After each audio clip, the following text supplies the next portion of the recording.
मातृशक्ति को पढ़ाई लिखाई के अंदर भी परमिशन नहीं थी, तब वैदिक काल में विदुषी गार्गी ने ऋषि याज्ञवल्क्य के साथ शास्त्रार्थ किया था।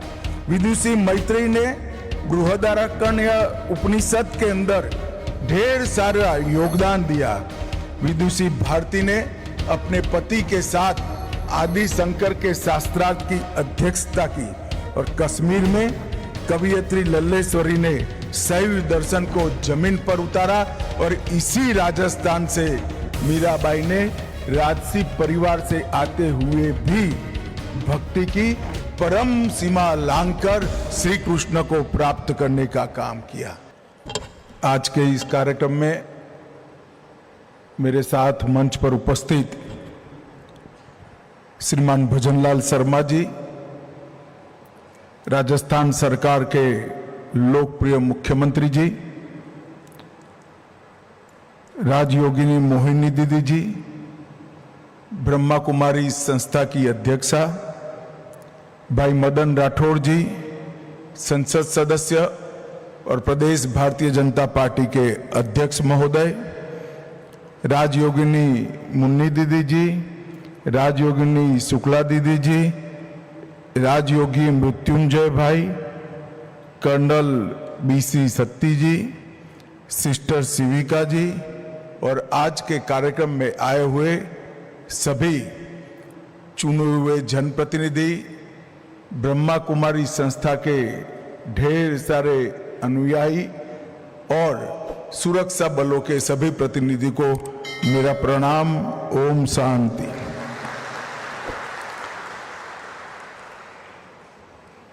मैं पहली बार ब्रह्मा कुमारी के कार्यक्रम में आया हूं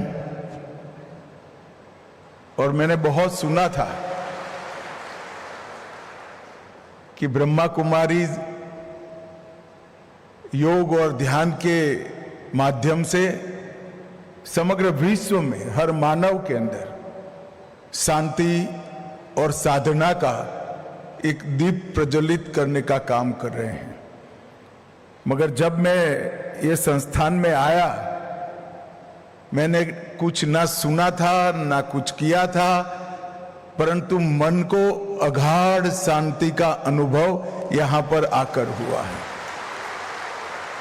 यह अनेक वर्षों से हर व्यक्ति के अंदर पड़ी हुई सद्वृत्ति को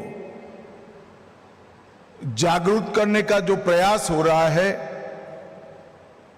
इसी के तपोबल से एक अद्भुत शांति का वातावरण इस परिसर में कम से कम मैंने तो महसूस किया है।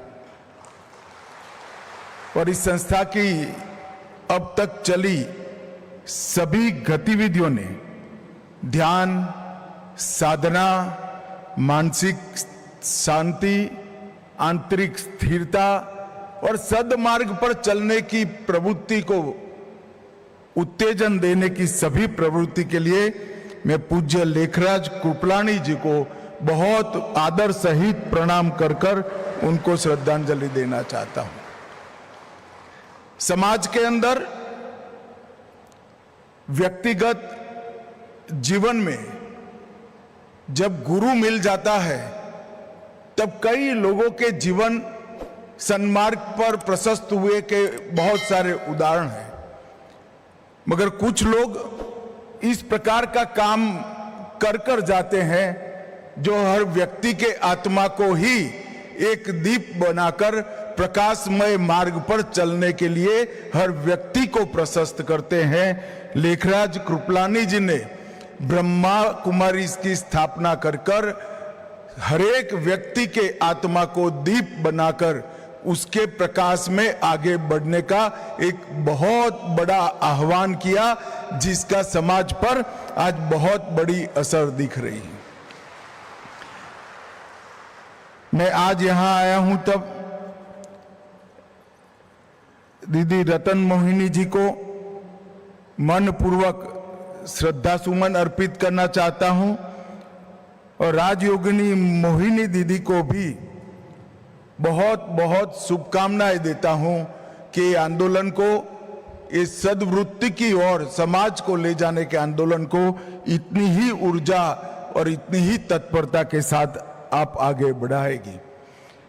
ब्रह्मा कुमारीज ने अपने त्याग, तपस्या और तेज से दुनिया भर में सादगी, संयम और सहयोग का एक अद्भुत वातावरण खड़ा करने का काम किया है। आज यहां पर 2 कार्यक्रम एक साथ हैं।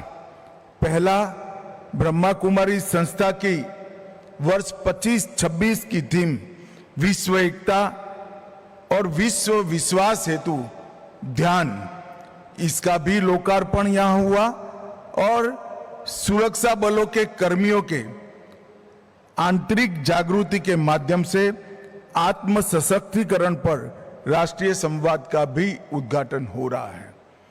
सुरक्षा बलों के विषय में मैं इतना जरूर कहना चाहता हूं कि आजादी के 75 साल के बाद जब पीछे मुड़कर देखते हैं तो हमारा देश बहुत बड़ी मजल काटकर आज विश्व में 5वें नंबर का अर्थतंत्र बना है। और मुझे पूरा विश्वास है कि कुछ ही सालों में हम विश्व का 3रे नंबर का अर्थतंत्र बनेंगे। और जब आजादी की शताब्दी मनाई जाएगी तब विश्व में हर क्षेत्र में सर्वोच्च स्थान पर पहुंचने का लक्ष्य लेकर मोदी जी के नेतृत्व में चल रहे हैं।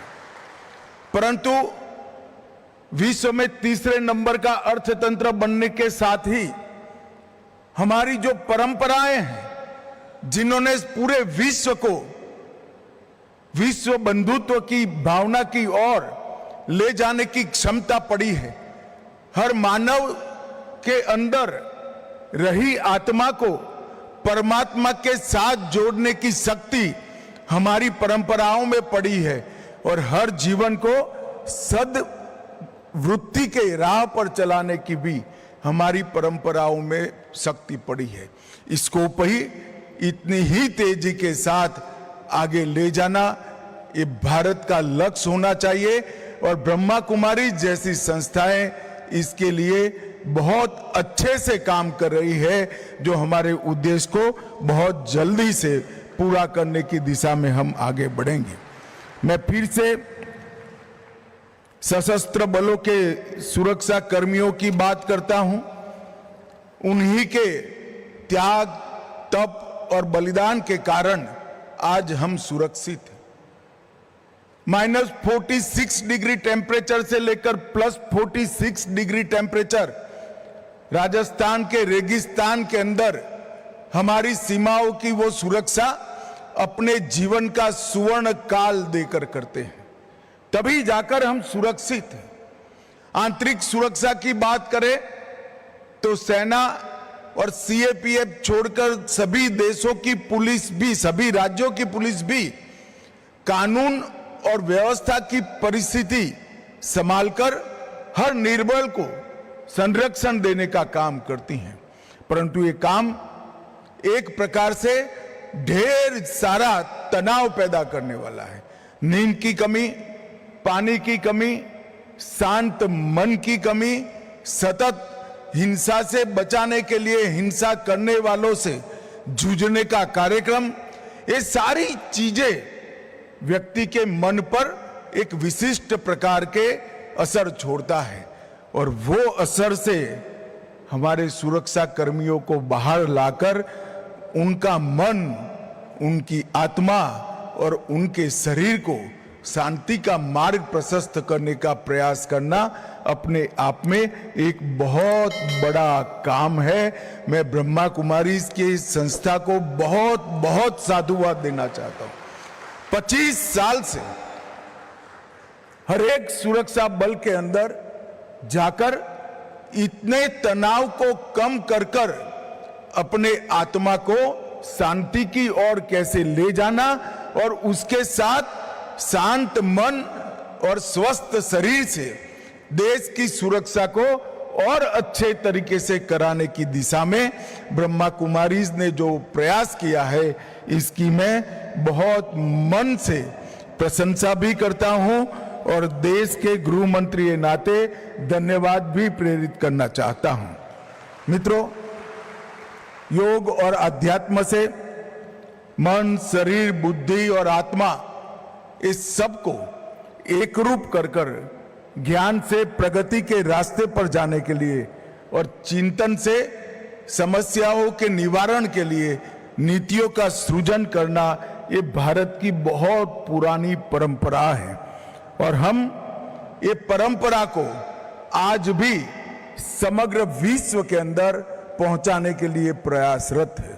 वसुधैव कुटुंबकम की भावना ये भारत ने सबसे पहले विश्व में दी और जब पूरी विश्व के अंदर लोग गुफाओं में रहते थे तब पूरा विश्व मेरा परिवार है, ये हमारी उपनिषद की ऋचा ने समग्र विश्व को हमारा परिवार बनाया।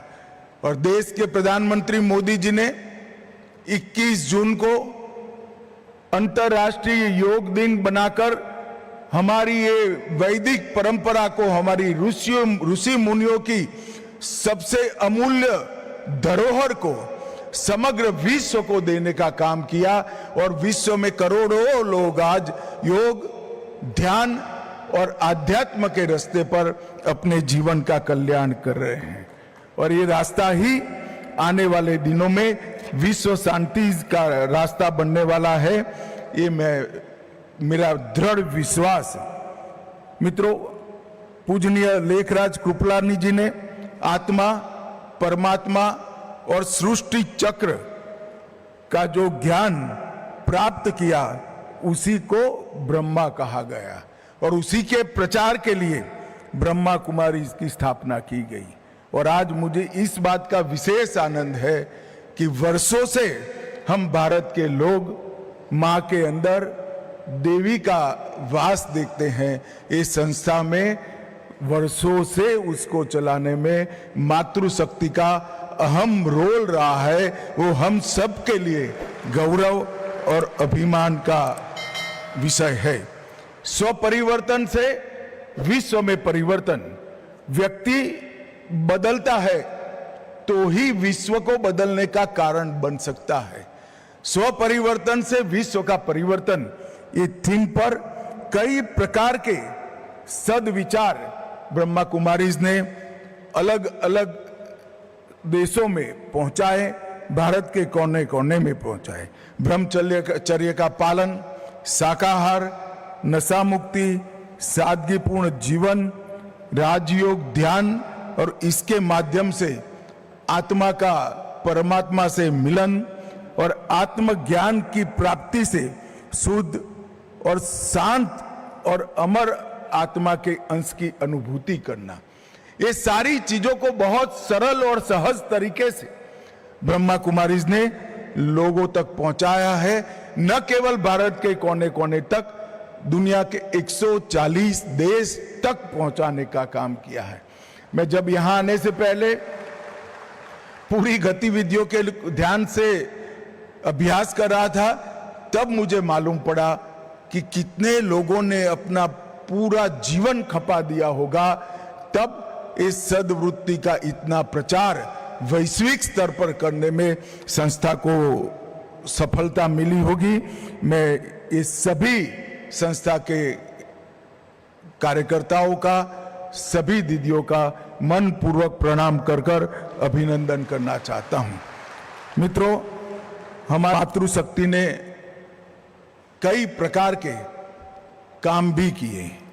एक जमाने में जब विश्व के अंदर मातृशक्ति को पढ़ाई लिखाई के अंदर भी परमिशन नहीं थी, तब वैदिक काल में विदुषी गार्गी ने ऋषि याज्ञवल्क्य के साथ शास्त्रार्थ किया था।